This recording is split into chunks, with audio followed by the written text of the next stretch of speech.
This is Day of Atonement, 1990, by the Honorable Yahweh Ben Yahweh. The Day of Atonement is all about becoming at one with Yahweh.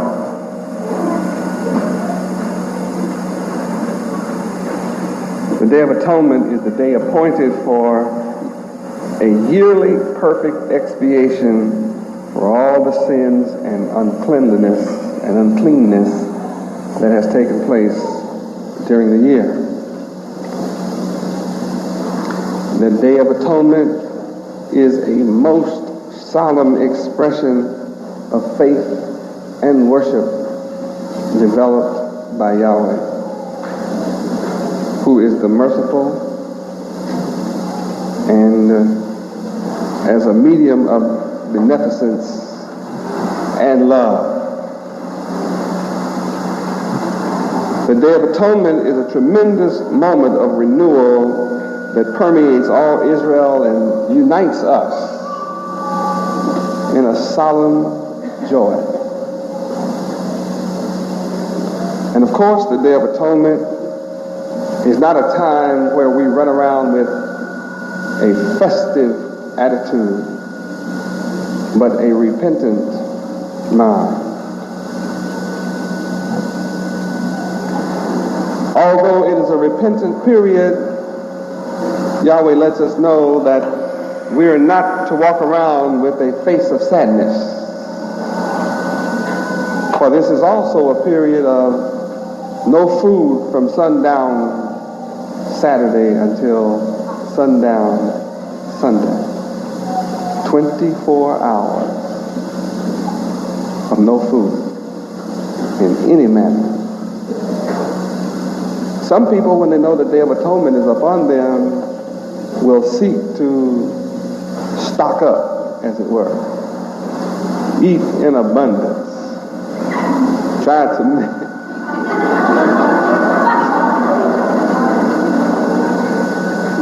to make up for this day of food that is lost.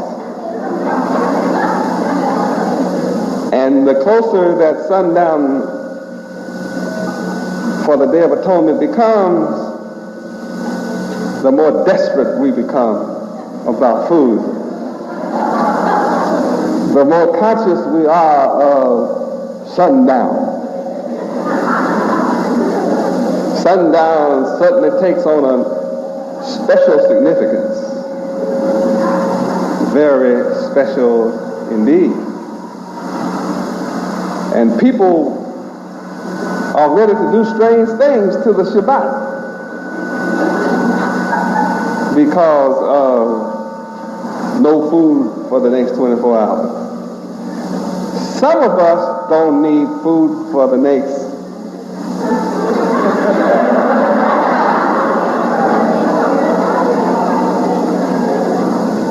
'The Day of Atonement for some could be extended a while without any loss of anything but perhaps pride and the idea of starving to death in a 24-hour period. Even our children are to be without food until sundown tomorrow night. And there's one thing about going without food for 24 hours. It makes you say, Yahweh.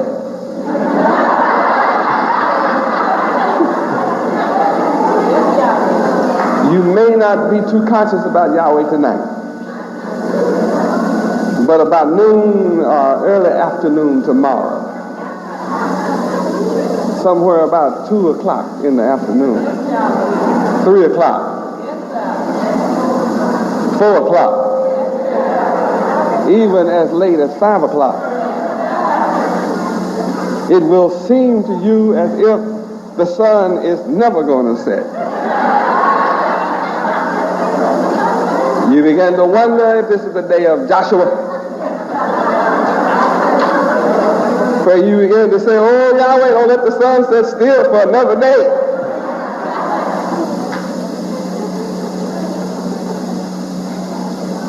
Yes, Day of Atonement will make you thankful,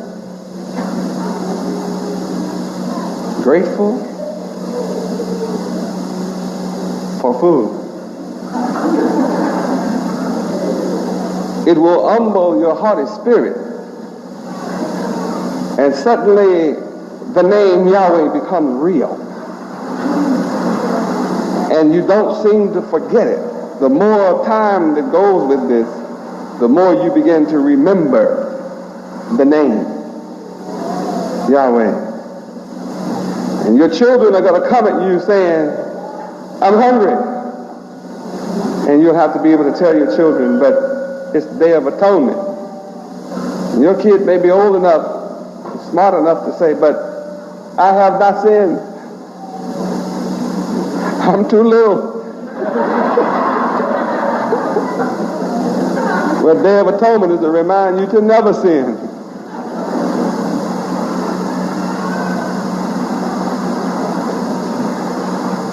Day of Atonement as a point of unity comes about because it's a shared experience.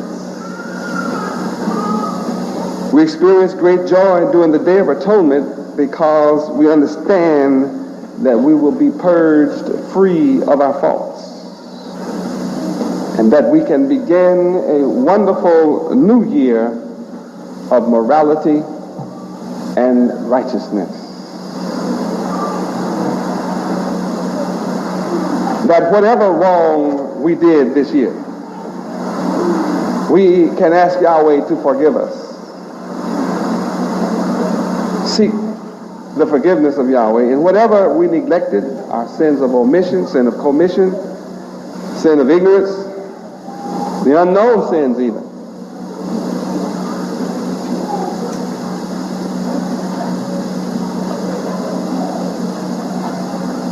as you know by now, and some of you do not know, the Day of Atonement is observed on the 10th day of the 7th month, according to our solar calendar. And the purpose and the distinctive character of this day is to bring the collective sin of our nation, of all of our people, even in America and around the world, into remembrance, so that it may be earnestly dealt with and atoned for. And let us remember that some of Yahweh's righteous servants in the past, such as Job, always atoned for his children.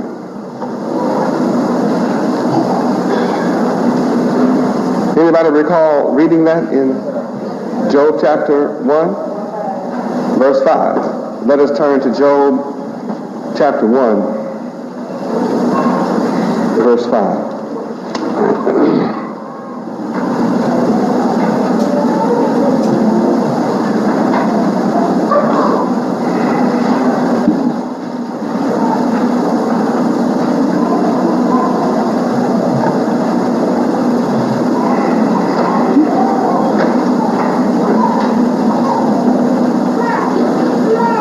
Let's read verses 4 and 5. Read. And his sons went and feasted in their houses, every one his day, and sent and called for their 3 sisters to eat and to drink with them. And it was so, when the days of their feasting were gone about, that Job sent and sanctified them, and rose up early in the morning, and offered burnt offerings according to the number of them all. For Job said, It may be that my sons have sinned, and cursed Yahweh in their hearts. Thus did Job continually. This indicates that those of us who are conscious of Yahweh, his laws, statutes, judgments, commandments, are responsible for the sins of our people. It is not enough for us to return to Yahweh and be satisfied in keeping his laws while the rest of our family members are dead to the knowledge of their Father Yahweh and dead to the knowledge of his laws, thereby are breaking them. So we become responsible for every one of our people in America and all of our people around the entire planet Earth who are breaking the laws of Yahweh. And you might ask, well, how in the world can we be responsible or held responsible for anyone other than ourselves? Deuteronomy 32, 2 and 3 will shed light on that reality.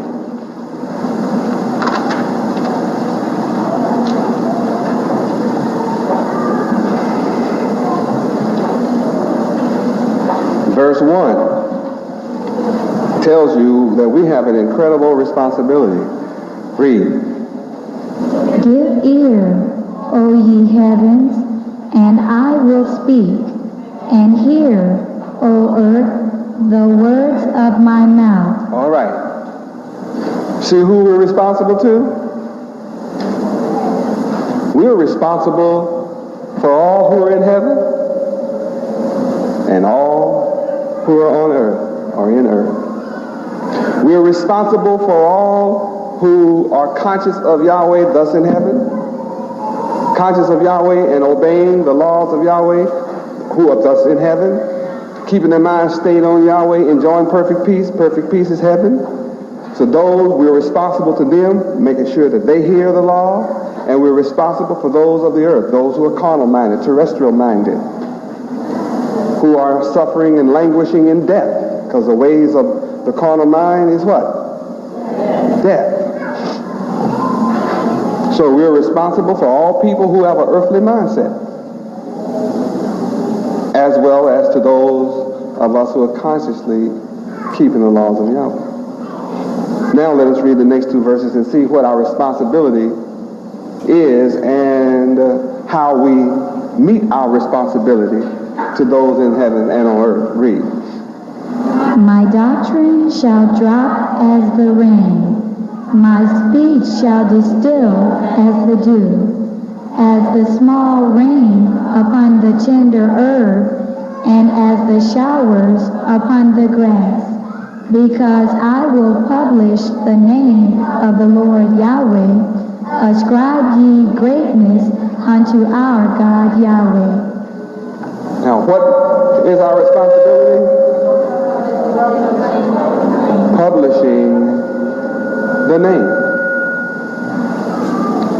How many understand? Publishing what? The name.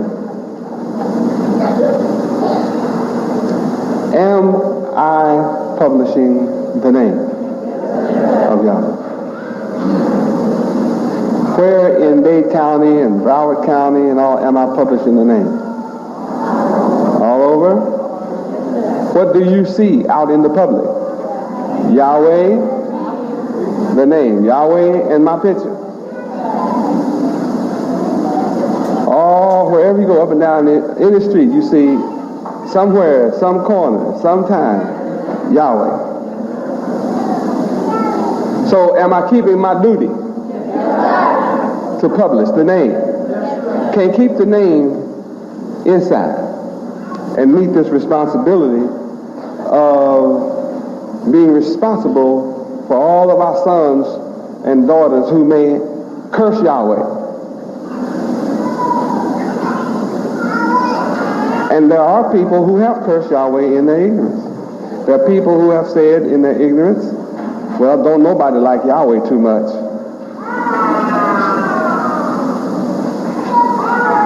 Now, when someone says nobody likes, not somebody, but some people don't like Yahweh, what are they saying?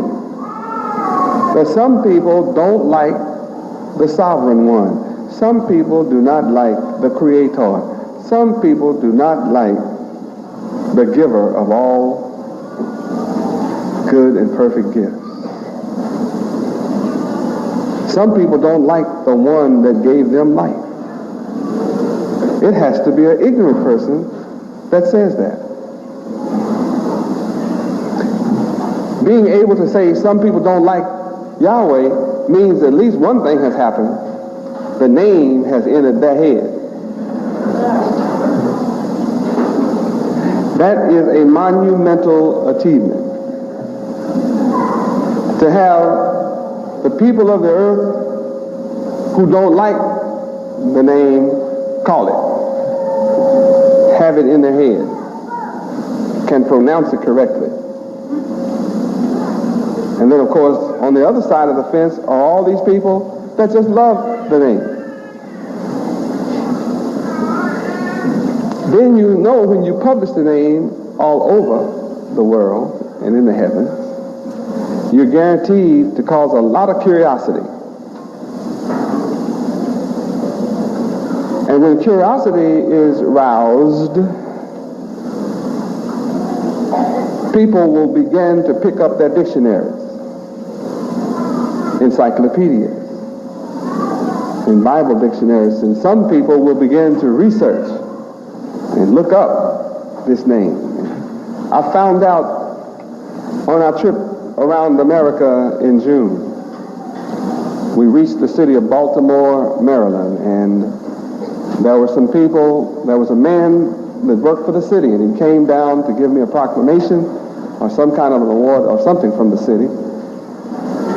And he shocked everybody in the building by expounding on the name Yahweh. Tripped us out. He was knowledgeable and said some things that many of you don't know about the name. He looked just like any ordinary fellow. He's never been here. He's never been to a temple and is not formally a part of me at this moment. But he loves the name. And when I came to his city, he came to see me and honored me and my work in the most precious manner by not only buying a ticket, but by expounding on the name that I publish. And it means many things.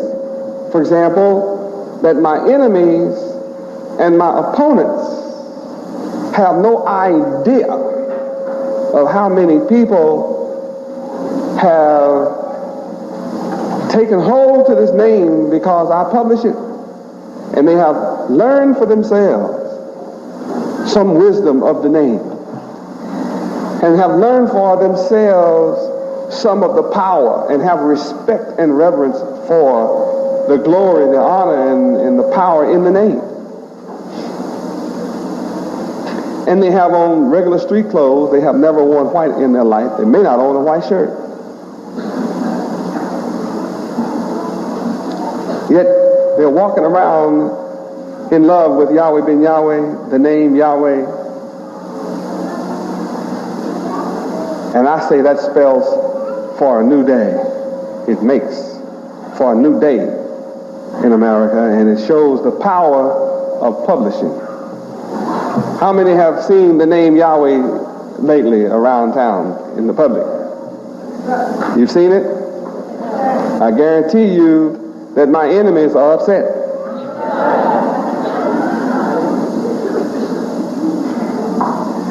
And they try to take it down. And they come back out tomorrow and it's right back up. In fact, it may be two in its place.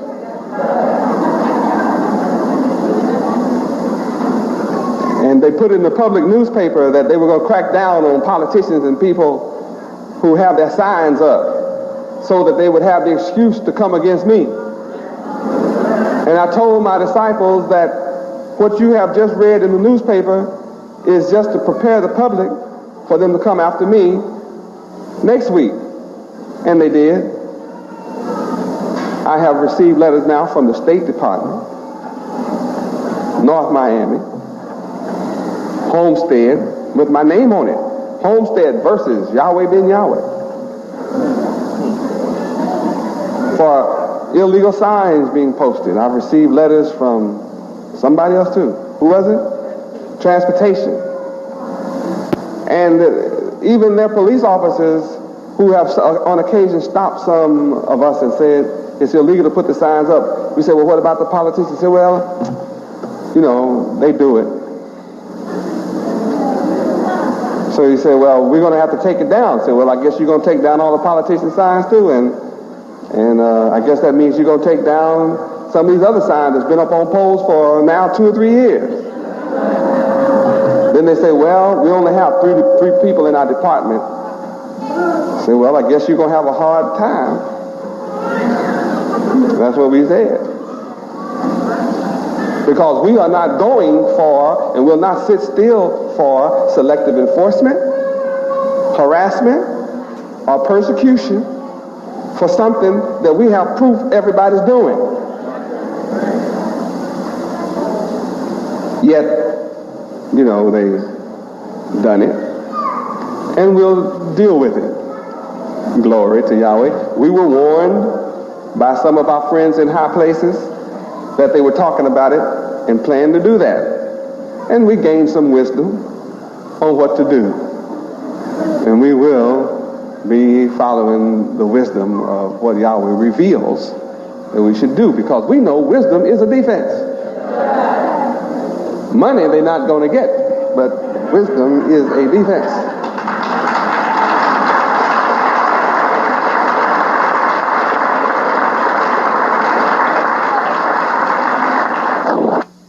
Demonstrating that there are still a few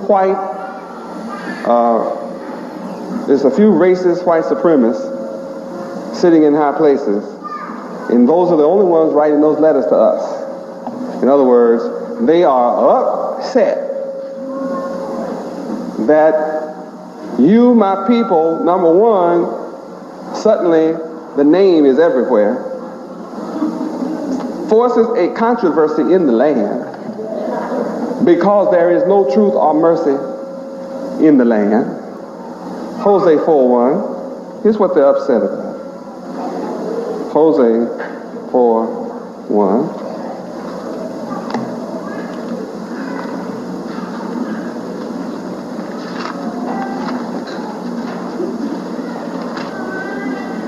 Read. Hear the word. Hosea chapter 4, verse 1. Read. Hear the word of the Lord Yahweh, ye children of Israel. For the Lord Yahweh hath a controversy with the inhabitants of the land, because there is no truth, nor mercy, nor knowledge of Yahweh in the land. By publishing the name, I'm reaching out for all of my family members to return to Yahweh, your normal, natural Father, keep His laws, and if you come and listen to me, I will teach you how to move from poverty to riches. Your enemies do not want me to teach you how to move from poverty to riches. Do they know I'm able?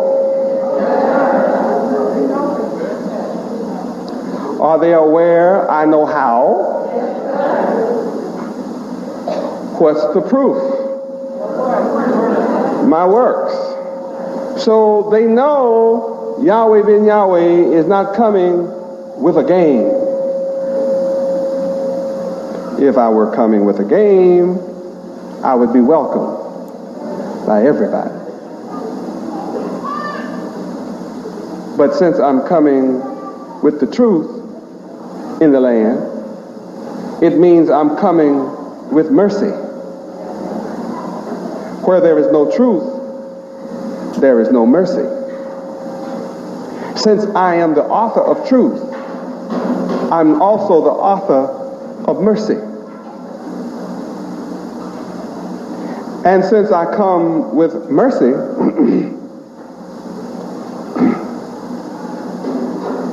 I come with restoration powers. Verse 6. Read. My people are destroyed for lack of knowledge. Because thou hast rejected knowledge, I will also reject thee, that thou shalt be no priest to me. Seeing thou hast forgotten the law of thy God Yahweh, I will also forget thy children. Proof of rejection is in verse 2. This is the condition of our people, that I come with mercy. Read. By swearing and lying and killing and stealing and committing adultery, they break out, and blood toucheth blood. Verse 3, read. Therefore shall the land mourn, and everyone that dwelleth therein shall languish. Thank you. See what the condition of America is? It's not only America, but the world is in this condition. What condition? They languish. The whole world mourns. Well, that was promised. At my coming, that was promised. That the whole world would mourn. Matthew 24:30. Matthew chapter 24, verse 30. At my coming, the world is in terrible condition. Blood, they breaking out with lying, profanity, swearing, cursing, blood touching blood, killing each other, drawing blood of one another. Read. And then shall appear the sign of the Son of Man in heaven. And then shall all the tribes of the earth mourn. And they shall see the Son of Man coming in the clouds of heaven with power and great glory. That's going to take place October 7th.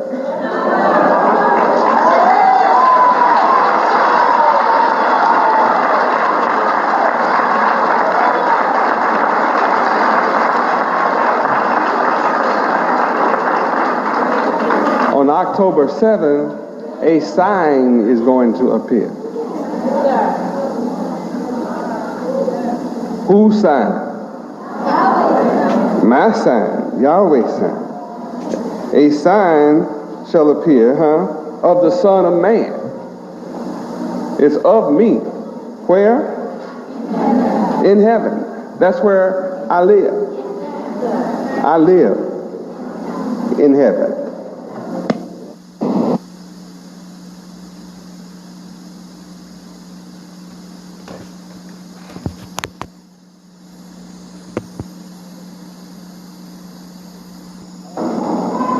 And when the earth see my appearance, and you better believe on October 7th, when I tell you the earth is going to be touched by me,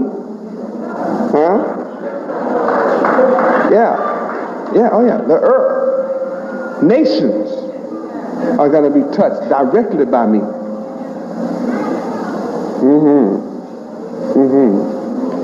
And then what's going to happen? Immediately, the whole what? The tribes of the earth shall rejoice. Why would the tribes of the earth mourn? At the appearance of my sign. All the games are up.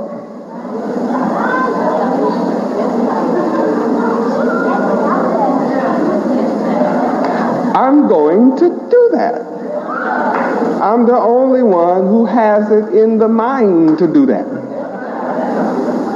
No one has the idea to do what I'm about to do. No one, if they thought about it, knows how to go about doing what I'm going to do. And I'm going to do it in a perfect manner. And I'm going to do it in a sign of completion.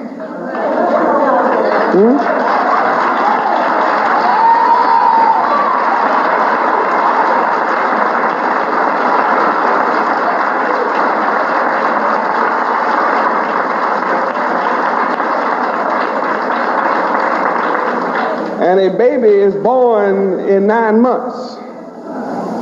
And I'm going to speak in respect to the completion and the number 9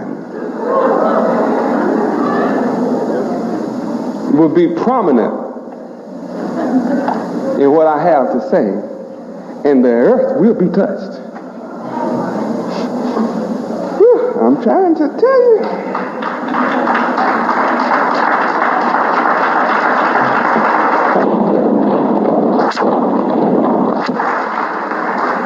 And you are going to be wiped out of your mind.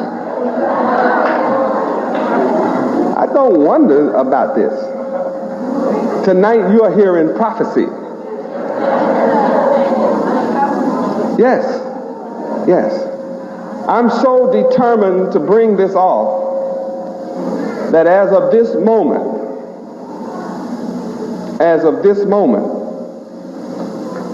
I'm on a 21-day fast. I will eat no food for the next 21 days. Perfect sevens 3 times. 3 times 7 is 21. And all of you that moan over the lack of food for the next 24 hours, and who are going to rejoice at sundown tomorrow, you remember that I have 21 days to go. I'm really going to do 21 full, complete days, and I will not eat until after the event, until I speak October 7th, which is on another perfect day, 7.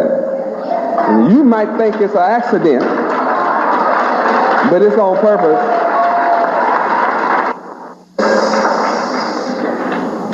I may lose an awful lot of weight, but it will all be for you and the elect. It won't be easy.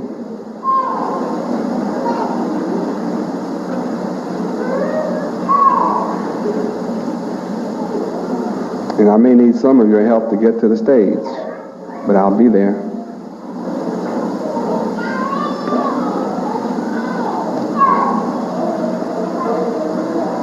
I plan to drink fruit juice and nothing else. And this is one of the most serious periods of my life.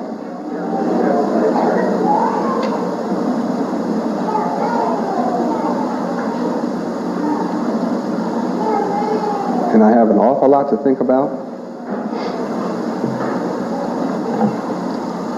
I have an awful lot to consider.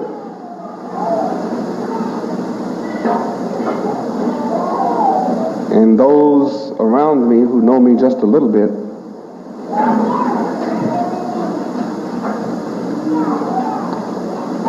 have to be somewhat frightened, to say the least disturbed.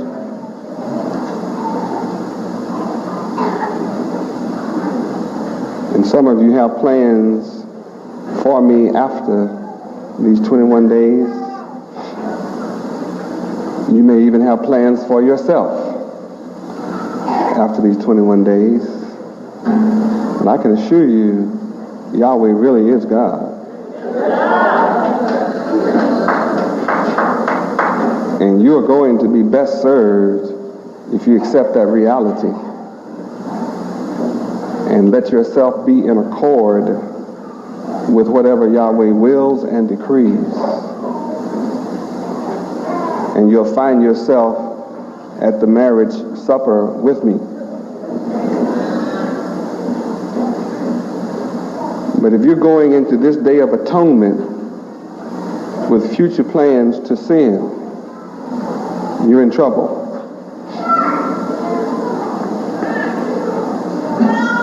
All of you hear me? This is not just another day. You can see the armies that I'm gathering together in the valley of Jehoshaphat, as I have taught you over the years.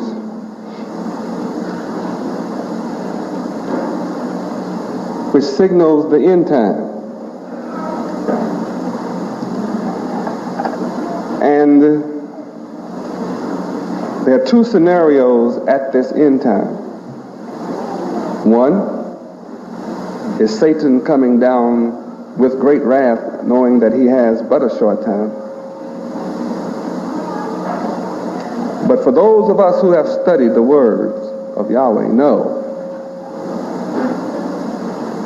that at the same time, the wrath of Yahweh is going to come down. And when the wrath of Yahweh comes down, he is going to be the victor. And all people who fear Satan and who love the ways of the heathen are going to be cast out, where there is weeping and gnashing of teeth.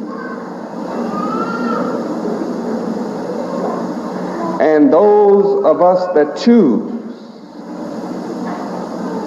to keep and obey the laws of Yahweh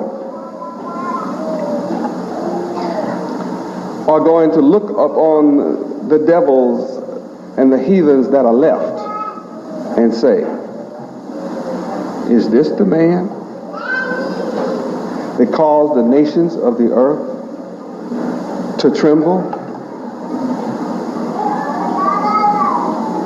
Is this the man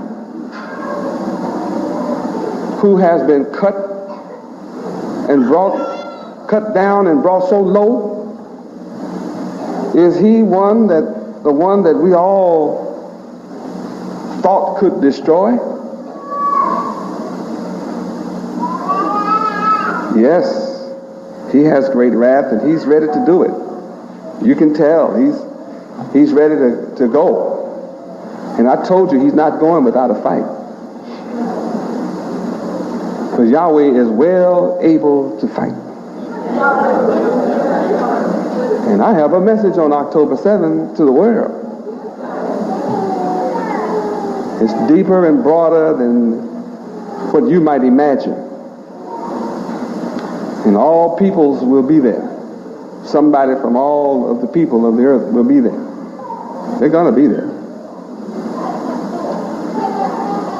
And I have a message. There's only going to be one victor in this war of Armageddon. It gives those of us who have held on great faith and courage and great joy to watch what I have taught you over the years all coming to pass. It lets you know Yahweh is real.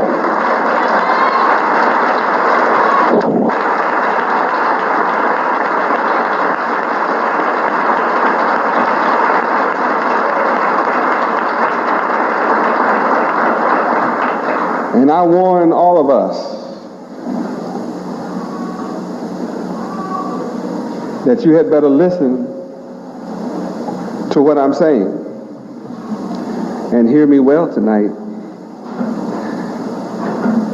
This is a time that talking to children and playing with your baby, you better put it aside and hear me. This day forward is not the time to put off keeping the laws of Yahweh.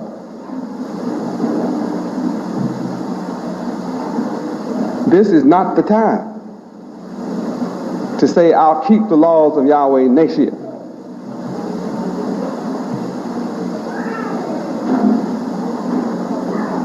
Now is the time to atone and make your move now. You don't have the time to play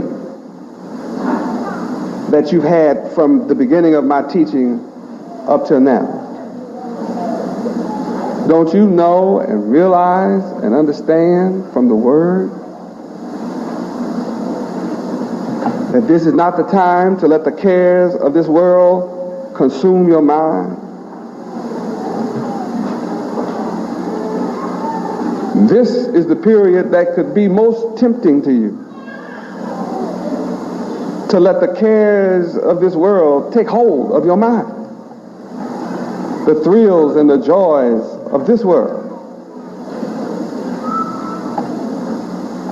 And you'll be more dedicated to the cares of the world than you are building the kingdom and keeping the law of Yahweh. And to do so is to forget the promise of Yahweh, wherein it is stated that people, and even some of you among me, will be like it was in the days of Noah, that just won't realize until destruction take hold of you and sweep you away. Some of you have come too far with me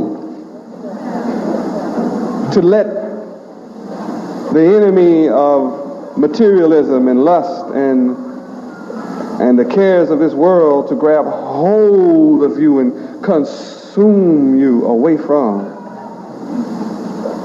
salvation. You've shed too many tears to suddenly let your heart grow cold to the laws of Yahweh. You've made too many sacrifices to come up to the point that I walk in my marriage chamber and I look around at you with pain in my heart and say, get away from me, you are a worker of iniquity. I cannot allow your mindset in heaven. You will corrupt heaven with your mindset. Now is the time to give up your mindset and take on the mind of Yahweh and be renewed in the spirit of your mind. That's what this Day of Atonement is seriously about. There are too many of us who have grown kind of cool, and our love for Yahweh and the word of Yahweh is waxing cold. You can find more time to dedicate days to your desire, and don't dedicate the same time to the study of the word and the law of Yahweh. You are too busy to set a weekend aside to where you do nothing but stay up day and night in the law. But you can stay up day and night doing things that have nothing to do with Yahweh. Don't you know you make Yahweh jealous when you do that? Yahweh is looking at you. Yahweh is watching you. You don't have time to set aside the same time that you have for pleasure for yourself, for pleasure in the Word. Can't you see you're on the way to hell? You're on your way out from me. This Day of Atonement is a chance for you to make a new start, a new resolve, to come back to where you started from, to come back. It's a time where you can say to Yahweh, take me back, Yahweh. But when your heart and your mind is callous to what I'm saying now, and you set what I'm saying now aside in your mind, don't you see what's happening to you? That your lust is consuming you away from your Creator? Can't you see yourself?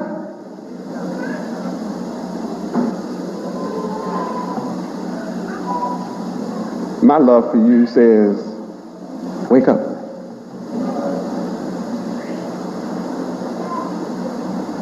If there was ever a day and a time that you who are under the sound of my voice need to atone right now for all that you've done this year, if you've missed it, go on and write up that you don't really want to be in heaven.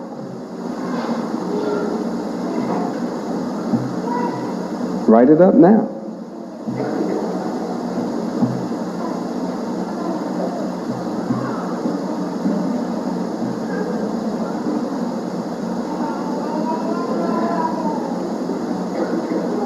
When I let you know tonight that I'm going on a 21-day fast, several spirits manifested themselves here.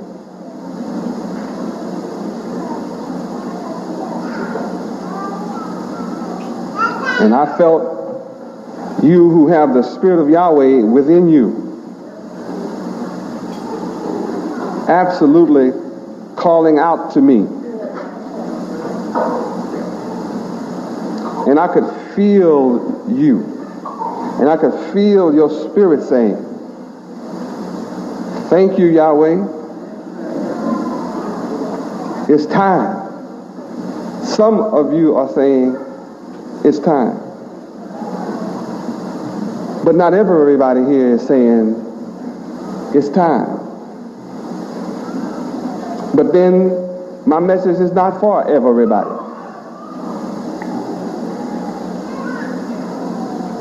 It's only for you that want the straight and the narrow way. That's who it's for.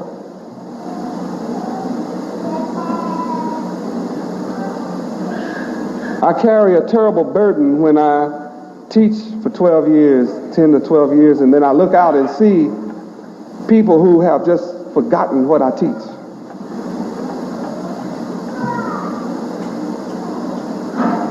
I shared today some wisdom with 4 or 5 people who went into shock at the things that I have taught over the last 10, 12 years, and I let them see books and things that I taught as much as 6 and 8 hours a day on Shabbat. I used to teach like that. Every Saturday it was all day.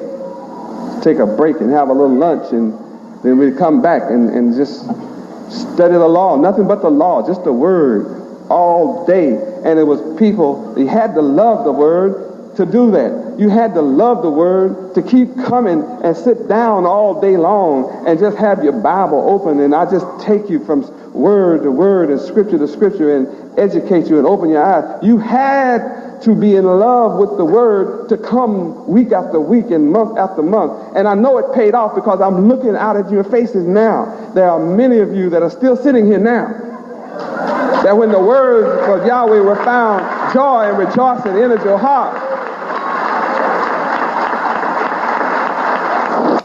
Yahweh.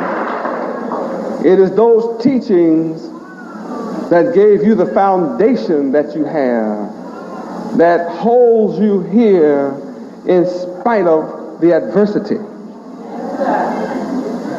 It is your sitting day after day and night after night and reading and coming into new understandings of the word that's holding you here now, that have caused you to say over the years, I come what may.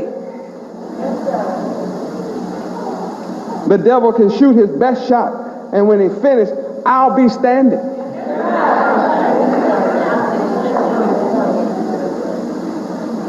Some of you remember, some of you have forgotten, and you remember now that I'm bringing it to your attention. Some of you remember how you used to just take your Bible out and take it out and just underline and study and underline, and different ones of you would get together and you'd study and underline, and you'd go to your houses together and open up the Bible and just study together on your own. You just did that.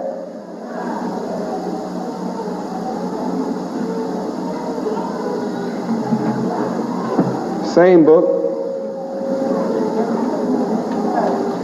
I said same book.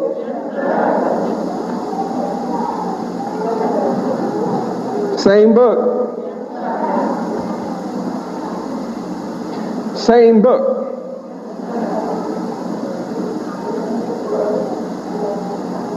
Same book. Why don't you pick it up? Why have you made an excuse to set it down? Why do you work so hard for me that you're too busy to read about me?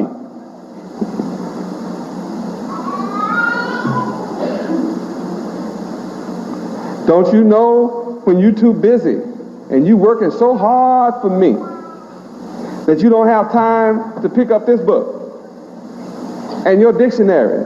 You don't know what's happening to you? The devil works all day.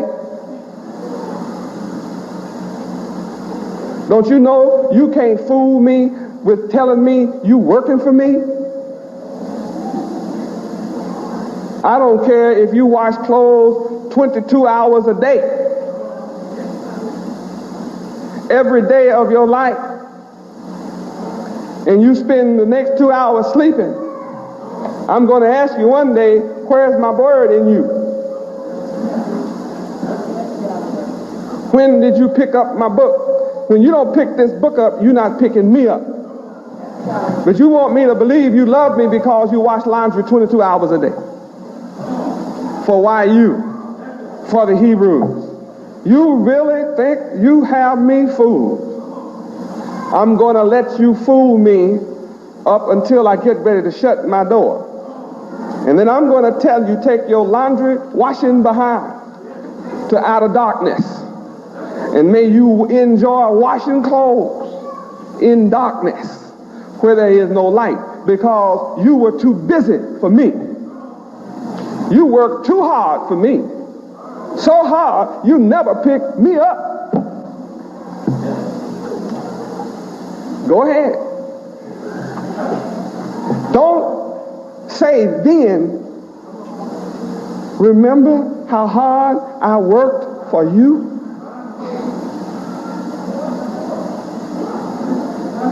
I pulled guard duty for you, Yahweh ben Yahweh, 22 hours a day. I only slept 2. You think I'm going to say, well done, my good and hard God-pulling servant? And when I ask you something about me, you can't tell me where it is? You don't even know how to find it in the concordance. And you don't find a joy from me? All I can do is warn you.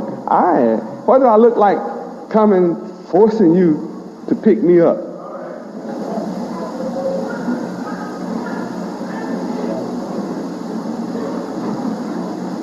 This that I'm speaking tonight is good. It's good. It's not bad.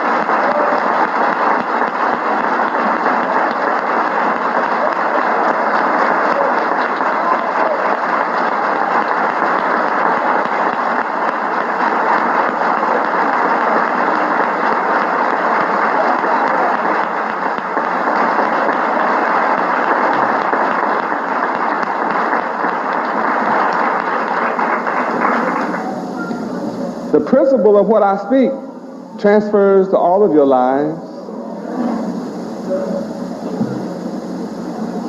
I'm open. I'm straightforward. I'm being honest. You can clean my house and where I live 22 hours a day. And there's no dirt in it. And everything I have is clean and crisp, and my bed is clean and it's crisp. All my dishes are clean and it's crisp, and every little physical thing that I need is there, and you've done it all, but you don't know me. And if I bring up the word to you, you tell me you don't have time for that because you're too busy cleaning my house. I want it clean for you. I'd rather clean it myself and see you into my word than to see you do nothing but clean it and don't ever be into my word. Because if you're into my word, you're into me, and you'll be saved when you practice what you learn from me. But being into my bed, being into my house, being into my dishes, being into my closet is not going to save one of you.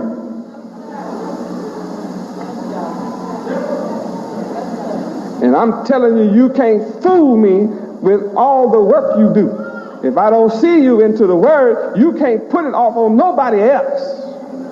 It's every man's personal responsibility to pick up this book. I can't pick it up for you. Your mama can't pick it up for you. Your daddy can't pick it up for you. Job can pray for you because you may have cursed God in your heart. Job may pray for you as his child because you strayed. Job may atone for you. But I read with all of the atoning that Job did for all of his sons. Satan killed every one of them. Satan got every last one of them. Job was saved because he atoned. Job was saved because he was perfect. His sons were not perfect because he prayed for them. Just because I pray for you, I pet you, I help you, I bless you, that's not going to save you unless you perfect your own life. I'm telling you.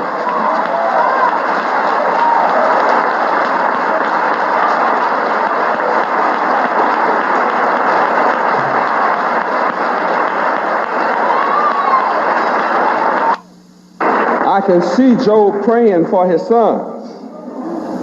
And I can see Job's sons watching him pray for them.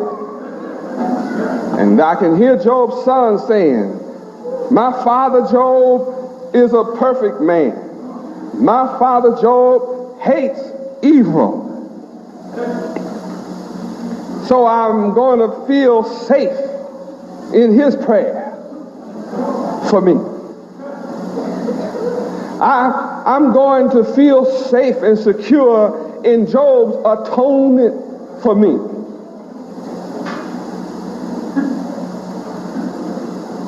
Job was saved and his sons were killed by Satan. Why? Because they were content to watch Job be perfect while they refused to be perfect.